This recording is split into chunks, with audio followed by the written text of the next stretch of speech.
سیدی سرکار اعلیٰ حضرت عظیم البرکت امام احمد رضا علیہ رحمت و رضوان فرماتے ہیں، میرے کریم سے گر قطرہ کسی نے مانگا، دریا بہا دیے ہیں، دربے بہا دیے ہیں۔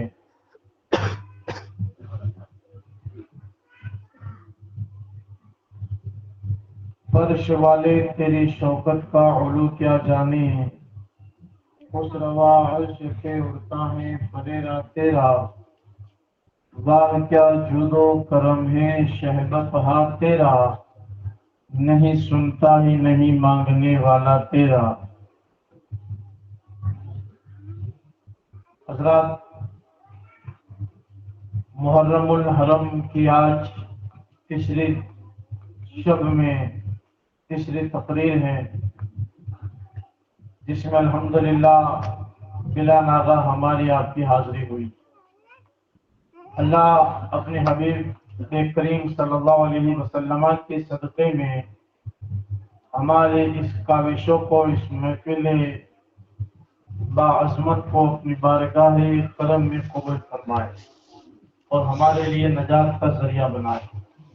بعد حمد و سلام کے محرم شریف کا چاند طلوع ہوتے ہی پورا ماحول عشق حسین میں ڈوب جاتا ہے۔ محبت حسین کی داستان دہرانے کے لیے، سننے کے لیے ہر کوئی سنی بے چین ہے۔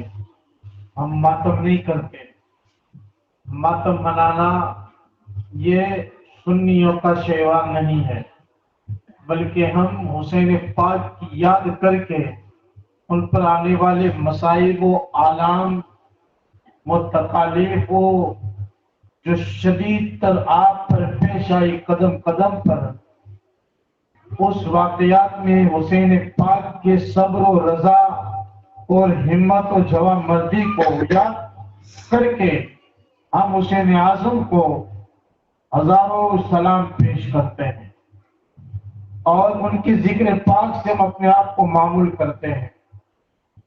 تو حضرات، جس طریقے سے حسین اعظم شہید کربلا، تاجدار کربلا نے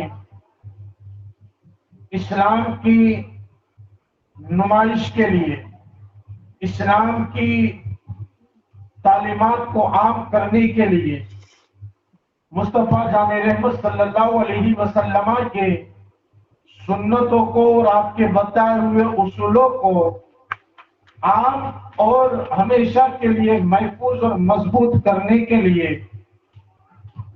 جو قوانین پیش کیے تھے، اس قوانین کو خطرہ تھا یزید پلیت سے، اور یزید پلیت اپنی ناپاک کوششوں سے چاہتا تھا کہ اپنی منمانی کی جائے، اور اس طریقے سے وہ اپنی منمانی کر کے اسلام کو مسخ کرنا چاہتا تھا۔ لیکن حسین پاک نے ہر قدم پر ہزاروں مصیبتیں سہی، ہزاروں تکلیفیں سہی، کئی مصیبتیں برداشت کی، بچوں کا بلکنا دیکھا، بیماروں کا تڑپنا دیکھا، ضعیفوں کی پیاس کو دیکھا، مستورات اور خواتین کی پیاس اور شدت بھوک کو بھی محسوس کیا، نوجوان اور بچوں کا جو ہے شہادت بھی دیکھی، خود بھی 72 زخم کھا گئے، لیکن آپ نے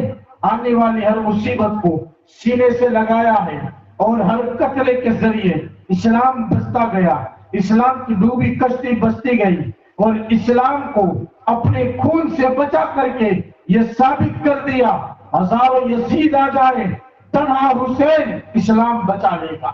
اسی لیے آج بھی سچے حسین کی ضرورت ہے، سچے مرد مجاہد کی ضرورت ہے، اور یہ تو وہی کرے گا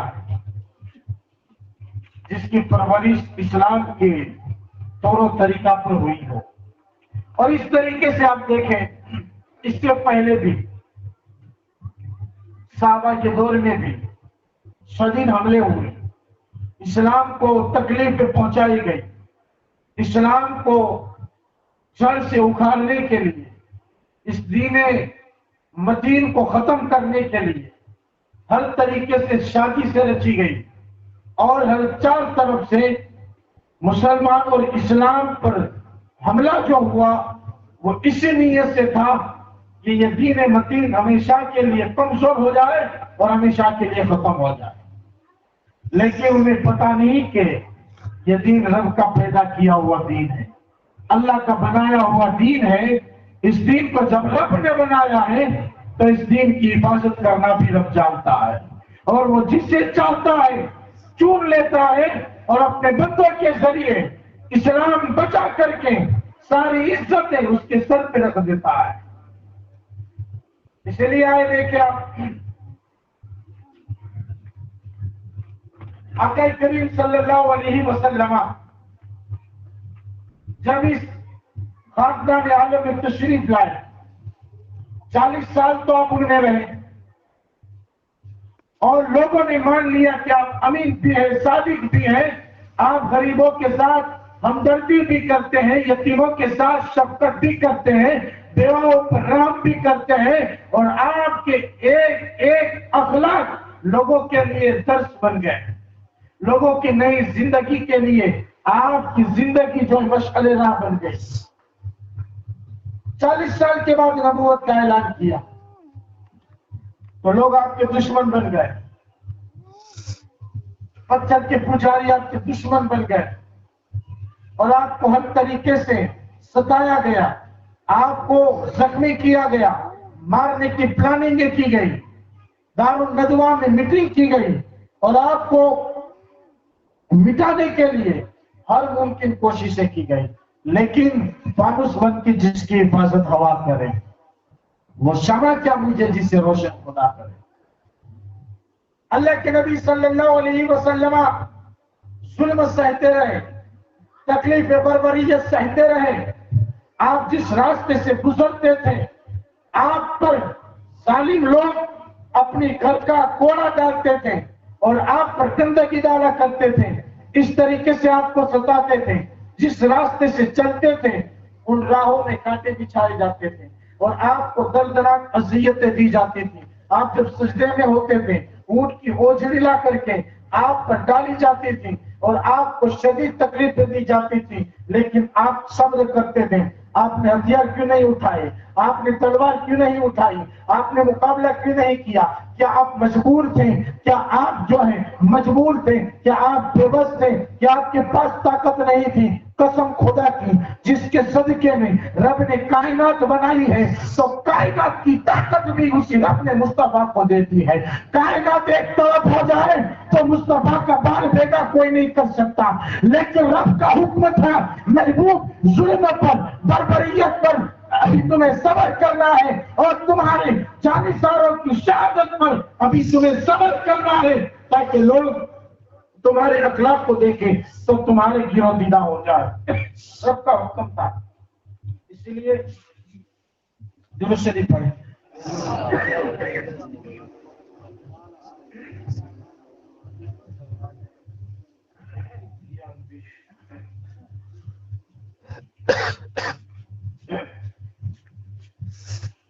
ایک آواز بیٹھی ہے، اچھا سے ٹھیک رکھنا، ٹھیک ہے؟ میں نہیں بولوں یہ مائک بلانے لگا۔ اب سنیں، میرے نبی کو رب کا حکم تھا ابھی تلوار نہیں اٹھانا ہے، ورنہ دنیا کہے گی اسلام تلوار کی زور سے پھیلا ہے۔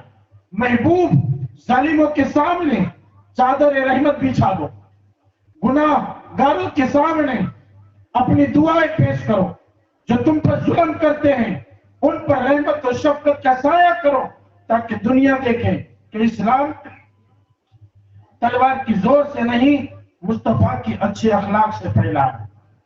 وہ یہی اخلاق صحابہ کرام نے بھی اپنایا، میدان جنگ میں بھی اپنایا، نہ وہ ظلم ہوا نہ بربریت ہوئی۔ اسلام کی طرف سے مجاہدین اسلام کی طرف سے پہل نہیں کی گئی، ظلم نہیں کیا گیا، بلکہ میدان جنگ میں بھی مجاہدوں نے یہ ثابت کر دیا کہ ہر پل ہر لمحہ ہم اپنی موت کے سامنے بھی مصطفیٰ کے اخلاق کو پیش کریں گے.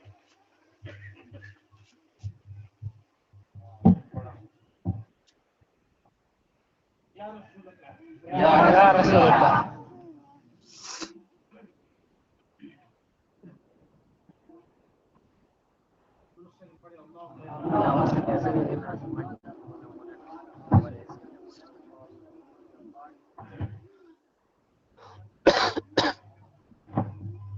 اللهم صل على سيدنا مولانا محمد وصحبه وبارك وسلم. ہاں یہ تھوڑا ضروری ہے.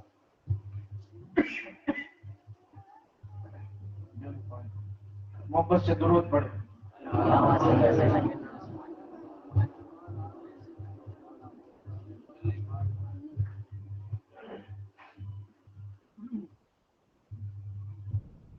تو اللہ کے نبی صلی اللہ علیہ وسلم جب تک مکہ میں رہے، کتنا سال مکہ میں رہے؟ 13 سال، یعنی کل 53 سال. 40 اور 13 53 سال ہوئے. پھر رب کا حکم ہوا محبوب اب ہجرت کر جاؤ. میرے آقا علیہ السلام ہجرت کر گئے. اسی رات جس رات میں کفاروں نے میٹنگ کر کے مصطفیٰ کے کاشانہ نبوت کو گھیر لیا تھا کہ وہاں سے کوئی پرندہ پر نہ مار سکے، دل رکھنے کی جگہ تک نہیں تھی. شانہ بشانہ دشمن کھڑے تھے تلوار لیے کہ کوئی نکل نہ پائے. کوئی مکھی بھی نکلتی تو پتہ چل جاتا. لیکن واہ رے واہ، مصطفیٰ کی عظمت اور معجزہ اور رب کی قدرت دیکھے کہ اللہ نے اپنے محبوب کو ان دشمنوں کے بیچ میں سے نکال دیا اور غار سور میں پہنچے صدیق اکبر کے ساتھ. غار میں داخل ہوئے. پرانا غار تھا، جگہ جگہ سوراخ لگے تھے. صدیق اکبر پہلے داخل ہوتے ہیں، سوراخوں کو بند کیا اپنے کپڑوں سے. وہ ایک جو سوراخ بچ گیا تھا اس پر اپنا پیر لگا دیا تاکہ کوئی موذی جانور آپ کو تکلیف نہ دے. یہی پیر لگا دیا. پھر ہوا کیا؟ اللہ کے نبی کو فرمایا حضور تشریف لائے.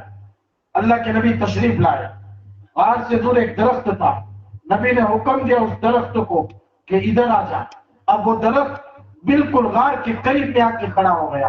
غار کے منہ کے پاس اللہ نے ایک مکڑی بھیج دی جس نے دانا بھون دیا اور تار لگا دیے تاکہ کسی کو وہم و گمان نہ ہو.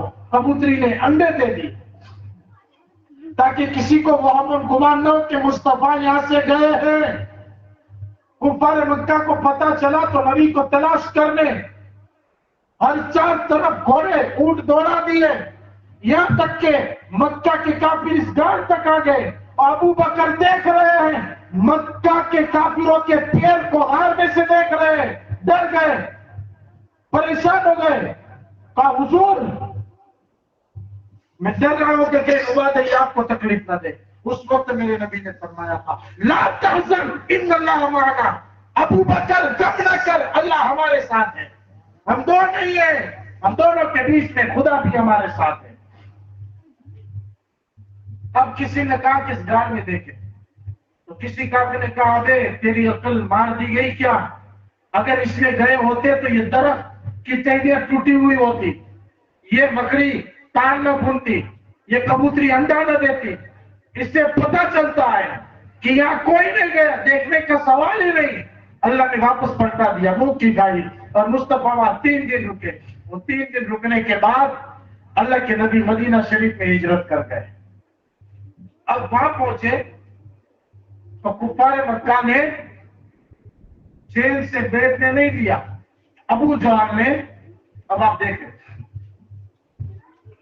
ابو جہل نے ایک لشکر تیار کیا کہ مسلمانوں کی عید سے عید بجائی جائے، مسلمانوں کے شہر مدینہ کو نصف نابود کیا جائے، اربانی اسلام کو ختم کیا جائے. مکہ میں تو چین سے نہ بیٹھے، اب انہوں نے مدینہ پر حملہ کرنے کی کوشش کی. 1000 کا لشکر جرار مدینہ پر حملہ ہوا. بدر کے میدان میں، بدر مدینہ سے قریب ہے، بدر ایک میدان ہے، وہاں ان لوگوں نے اسلام کو مٹانے کی کوشش کی. اللہ کے نبی کو حکم جہاد ہوا کہ محبوب اب اپنے تلوار اور ہتھیار اٹھاؤ اور جو تم سے لڑنا چاہتے ہیں اپنا دفاع کر کے اسلام بچاؤ. اللہ کا حکم ہوا. اللہ کے نبی صحابہ کو لے کر کے 313 کو لے کر کے میدان میں پہنچتے ہیں، بدر کے میدان میں، تاکہ کافروں کے سامنے جا کر کے جنگ کرے، ان کو مدینہ تک نہ پہنچنے دیا جائے. اب بدر کے میدانی میں کفار کو پا لیا، وہاں جنگ ہوئی. 313 اور سامنے 1000 کا لشکر. ان کی کوشش یہ تھی کہ نبی کو قتل کیا جائے، لیکن بدر کے میدان میں مسلمانوں نے ثابت کر دیا، مسلمانوں کی شجاعت اور بہادری نے یہ ثابت کر دیا، جب تک رب کا حکم نہیں تھا ہم ظلم سہتے رہے، بربریت سہتے رہے، صبر کرتے رہے. رب کا حکم آ گیا تو آؤ بڑے سے بڑا پہلوان آ جاؤ. اب کس کو دم ہے جو مسلمانوں کو آنکھ دکھائے؟ 313 نے وہ عظیم فتح حاصل کی کہ پھر اسلام کی شوکت کا جو ہے پرچم بلند سے بلند ہوتا گیا. پھر مدینہ سے اسلام باہر نکلتا گیا. میدان احد میں صحابہ نے اپنی جان کی قربانیاں پیش کی. خندق میں، تبوک میں، موتا میں اپنی جان کی باسی لگا کر اپنا خون جگر دے کر کے اسلام کو بچایا. میرے آقا کریم نے اسلام کو مکمل کر دیا. اب جب اسلام مکمل ہو گیا تو جانتے ہو اللہ کی طرف سے آیت نازل ہوئی، الیوم اکملت لکم دینکم، اب تمہارے لیے ہم نے دین مکمل کر دیا. یہ نبی کو بشارت تھی کہ محبوب جس کام کے لیے تمہیں بھیجا تھا وہ دین تمہارے ذریعے ہم نے مکمل کر دیا. اب تم ہمارے پاس واپس آ جاؤ. بشارت دی اس میں. جب یہ آیت اللہ کے نبی نے صحابہ کو سنائی نے تو صحابہ خوش ہو گئے کہ ہمارے لیے ہمارا دین مکمل ہو گیا. ابو بکر رونے لگے، ابو بکر رونے لگے. لوگوں نے کہا اس بڑے کو دیکھو کیا ہو گیا. اللہ کے نبی تو کہہ رہے ہیں کہ ہمارے لیے دین مکمل ہو گئی، یہ رو رہے ہیں. لیکن بعد میں لوگوں کو پتا چلا کہ ابو بکر جو روئے تھے ان کا رونا سچ تھا، کیونکہ راستہ نبوت سمجھ گئے تھے آیت کے نازل ہونے کے بعد اب مصطفیٰ ہم میں نہیں رہیں گے. اور چند دنوں کے بعد ہی اللہ کے نبی اس فانی دنیا سے پردہ کر جاتے ہیں. آپ کا وصال جب ہوا، آپ اس فانی دنیا سے جب آپ نے کوچ کیا 12 ربیع الاول کو، صحابہ کرام کی حالت دیگر بود تھی. ہر کوئی پریشان تھا اور فتنے اٹھنے لگے اسلام پر. کسی نے زکات دینے کا انکار کیا اور کوئی مرتد ہو گیا، کسی نے نبوت کا دعویٰ کر دیا. ایسے ماحول میں مسلمان الگ پریشان، اور لوگوں نے بڑی کوششیں کی، عیسائی اور یہودیوں نے اور مکہ کی کافروں نے، کہ اب مسلمان نبی کے غم میں ہیں تو اب ان کو صفائے ہستی سے مٹانے کا سنہرا موقع ہے، کیونکہ وہ بزدل ہو چکے ہوں گے. لیکن سارے صحابہ الگ ہیں. اب حضرت عمر نے تلوار نکال لی اور اعلان کر رہے، کوئی کہے گا کہ محمد کا انتقال ہو گیا، عمر اپنی تلوار سے اس کو قتل کر دے گا. 30,000 کے صحابہ میں کسی کو بولنے کی ضرورت نہیں.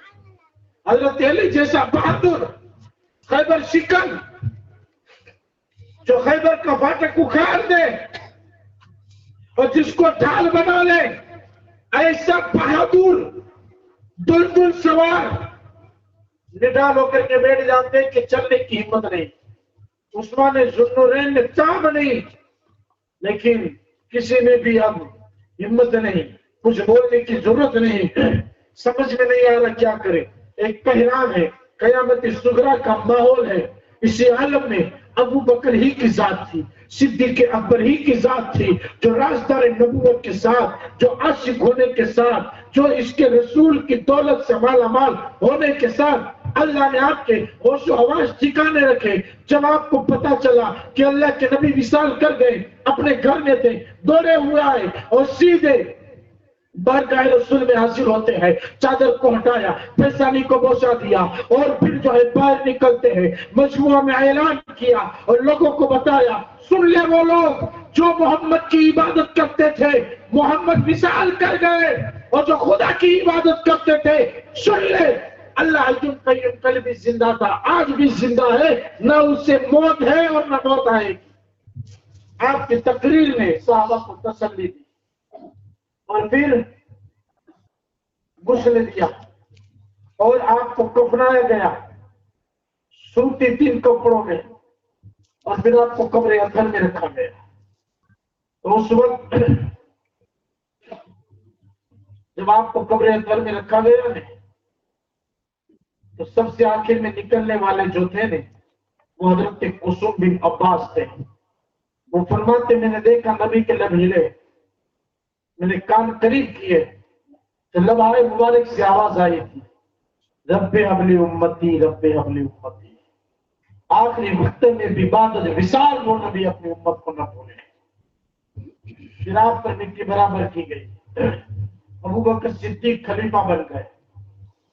خلیفہ ہوتے ہی آپ نے دشمنوں کی سرکوبی کے لیے لشکر تیار کیا، اور جیسے اسامہ فتنوں کا دور شروع ہو چکا تھا. ایسا نہیں ہے کہ فتنے آج ہی ہے، اس وقت بھی فتنوں کا دور ہوا تھا صدیق اکبر کے دور میں. اور جب فتنوں کا دور ہوا نہیں تو جانتے ہو صحابہ کی حالت کیا تھی. آخری وقت میں رسول اللہ نے اپنی بیماری کی حالت میں آخری ایام میں ایک لشکر عظیم تیار کیا تھا جو ملک شام کے لیے روانہ ہو چکا تھا، جس میں بڑے بڑے صحابہ تھے، جید صحابہ تھے. اور اس لشکر کی قیادت اگر کوئی کر رہا تھا تو وہ حضرت اسامہ تھے، جو رسول اللہ علیہ السلام کے غلام کے بیٹے تھے. یعنی غلام کے بیٹے کو یہ عزت تھی کہ لشکر جرار کا انہیں جنرل اور سپہ سالار بنا دیا. اب 1-2 منزل ہی پڑے تھے کہ پتہ چلا کہ رسول اللہ علیہ السلام وصال فرما گئے. تو وہ حضرت اسامہ اپنے لشکر سمیت مدینہ شریف میں واپس آ گئے. تجہیز و تکفین کے بعد سب سے پہلے صحابہ نے یہ مشورہ دیا کہ لوگ زکوٰۃ کا انکار کرنے لگے، لوگ نماز چھوڑنے لگے، شراب پینے لگے ہیں، اور لوگوں نے کوئی منافق بن گیا، اور جو منافق نے اپنے کفر کو ظاہر کر دیا، کوئی نبوت کا دعویٰ کر رہا ہے. ایسے عالم میں ضروری ہے کہ لشکر اسامہ کو روک دیا جائے اور انہیں کوچ نہ کرنے دیا جائے. پہلے دشمنوں کی یہی سرکوبی کی جائے، بعد میں لشکر اسامہ کو بھیجا جائے. لیکن حضرت ابوبکر صدیق نے فرمایا ابو بکر کی جرأت نہیں ہے، ابو بکر کی طاقت نہیں ہے کہ رسول اللہ کے بھیجے ہوئے لشکر کو میں واپس کر دوں. یہ ہرگز نہیں ہوگا. رسول اللہ نے آخری دن میں جس لشکر کو بھیجا تھا حضرت اسامہ کی قیادت میں، وہ لشکر ضرور جائے گا، چاہے مرتد چاہے منافق میرا لقمہ بنا لے اور مجھے موت کے گھاٹ میں اتار دے. لیکن رسول اللہ نے جس لشکر کی قیادت کی تھی اس لشکر کو روکنے کی ہمت ابو بکر میں نہیں ہے. یہ پہلے رسول اللہ کی محبت اور اطاعت اور وفاداری کا ثبوت ہے. ایسے ماحول میں بڑا کون کہہ سکتا تھا کہ اس لشکر کی ضرورت نہیں. بڑے بڑے مجاہدین خالد بن ولید جیسے اس میں، حضرت فاروق اعظم جیسے اس لشکر میں موجود. پھر لشکر کو تیار کیا اور روانگی کا حکم دیا. اللہ اکبر. مصطفیٰ کے نائبوں کا طریقہ دیکھیں. حضرت اسامہ کو رسول اللہ نے کاندھے پر بٹھایا تھا، وہی حضرت اسامہ کو گھوڑے پر سوار کر دیا ابو بکر نے. کچھ ساتھ میں پیدل چل رہے ہیں. یہ خلیفہ کی شان ہے، یہ امیر المومنین کی شان ہے. ساتھ میں چل رہے ہیں، نصیحتیں کر رہے ہیں، وصیتیں کر رہے ہیں. اور پھر کہا اسامہ جس لشکر کو رسول نے بھیجا ہے ابو بکر بھیجتا ہے، کامیاب ہو کر کے لوٹو، فتح یاب ہو کر کے لوٹو، لیکن میں ایک بات کہتا ہوں، اگر تم قبول کرو تو حضرت عمر کو میں اپنے پاس روک نہ لوں. یا ابو بکر کہہ رہے آپ حق ہے پورا، لیکن آپ کہہ رہے ہیں اگر تم اجازت دو تو عمر کو میں اپنے پاس روک لوں، کیونکہ مجھے عمر کی سخت ضرورت ہے. حضرت اسامہ کہتے میری کیا مجال کے انکار کرو. حضرت عمر کو آپ نے روک لیا، اور یہی لشکر ملک شام میں پہنچ کر کے جو یلغار کی عیسائیوں پر کہ عیسائیوں کا قتل عام کیا، 40 دن کے بعد فتح یاب ہو کر کے مال غنیمت لے کر کے جب یہ لشکر لوٹا ہے، ابو بکر مدینہ سے باہر نکل پڑے اور ابو بکر نے ان کا استقبال کیا پرجوش کے ساتھ. اور تب صحابہ کو سمجھا کہ بے شک اگر ابو بکر اس لشکر کو روانہ نہ کرتے اسلام صفائے ہستی سے مٹ جاتا. اگر اسلام بچا ہے تو یہ ابو بکر کی کاوش ہے. اللہ ابو بکر پر کروڑوں رحمتیں نازل فرمائے.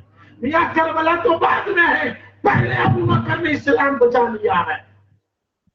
حضرت عمر بھی کہتے تھے، صحابہ نے بھی مان لیا، اگر ابو بکر اس وقت ذرہ پر بھی کمزوری دکھاتے یا اس لشکر کو روک لیتے جو نبی نے بھیجا تھا، تو پھر اسلام صفائے ہستی سے مٹ جاتا.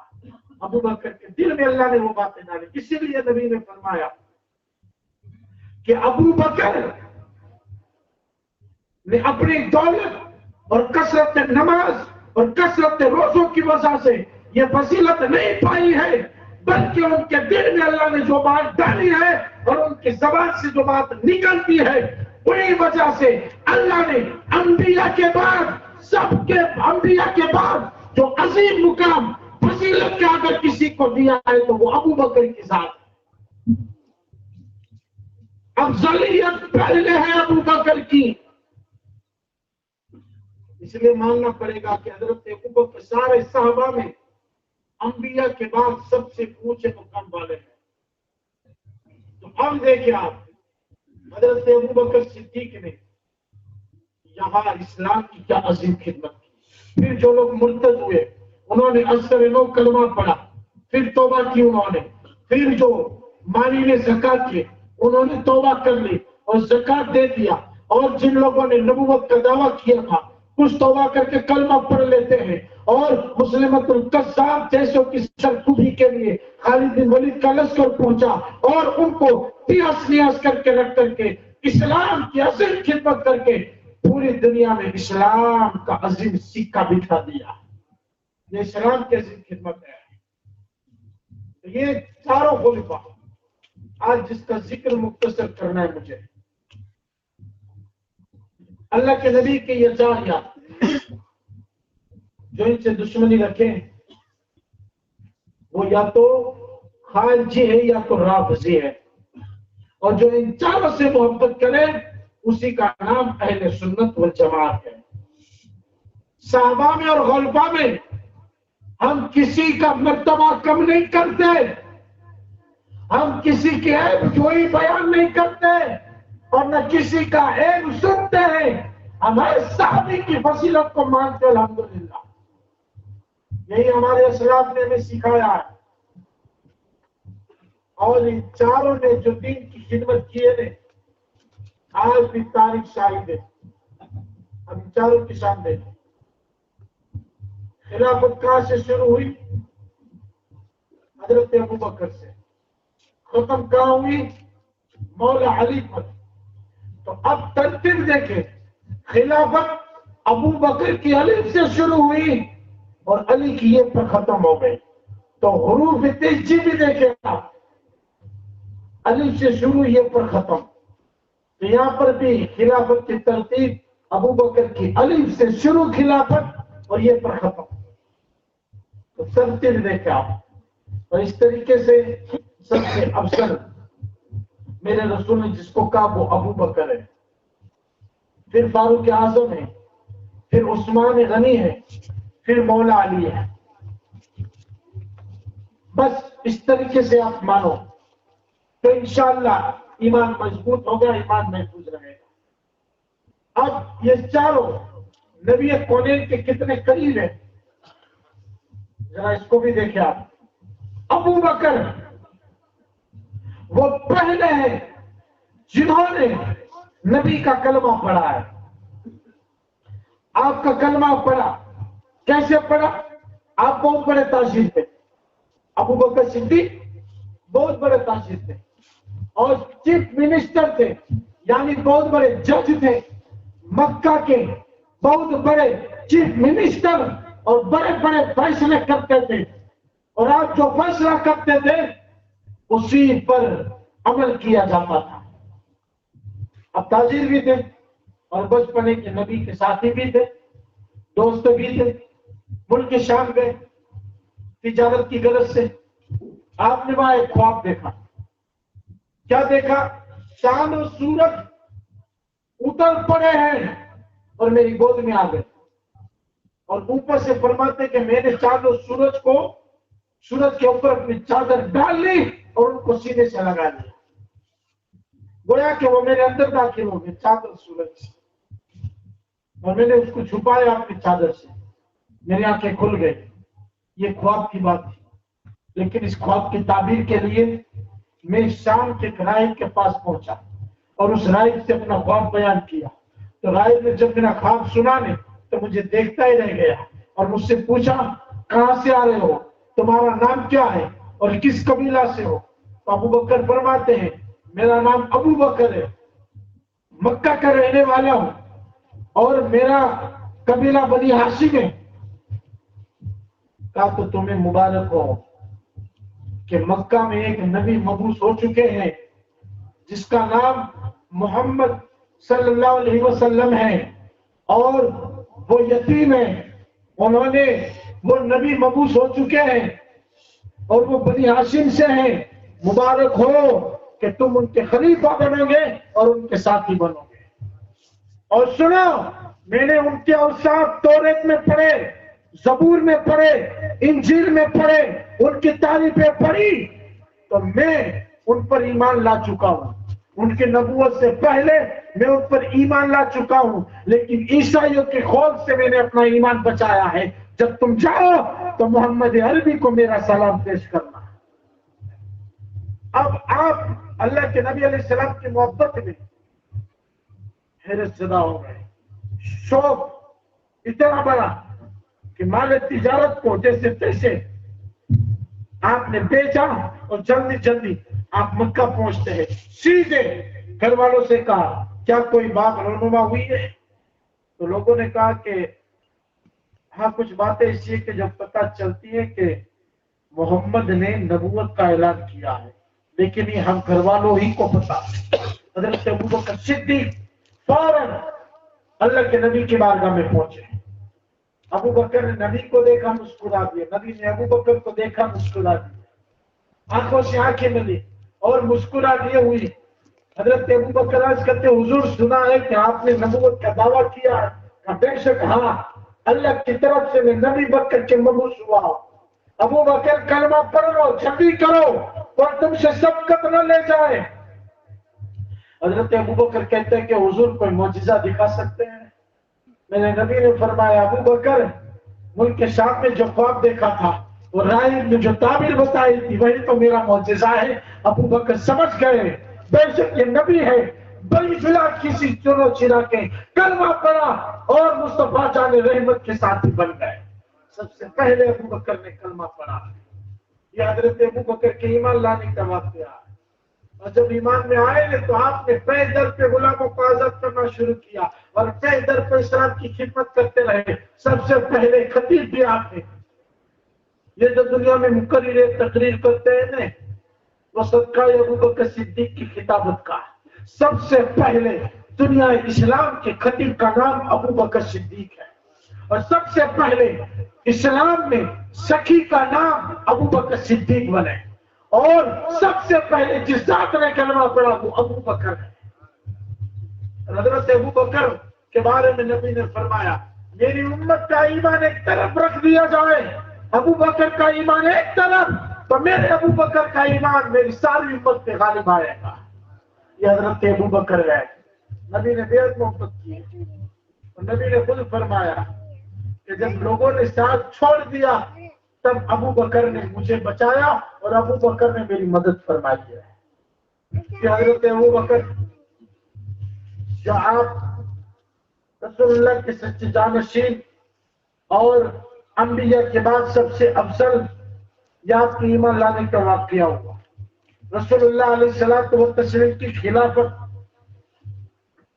کا صحرا آپ ہی کے سر پر سجا اور آپ نے 2 سال کچھ ماہ اسلام کی خدمت کرنے کے بعد پھر آپ سیدنا ابو بکر صدیق پہلوئے رسول میں دفن ہوئے، یعنی گنبد خضرا میں حضرت ابو بکر صدیق کو دفن کیا گیا.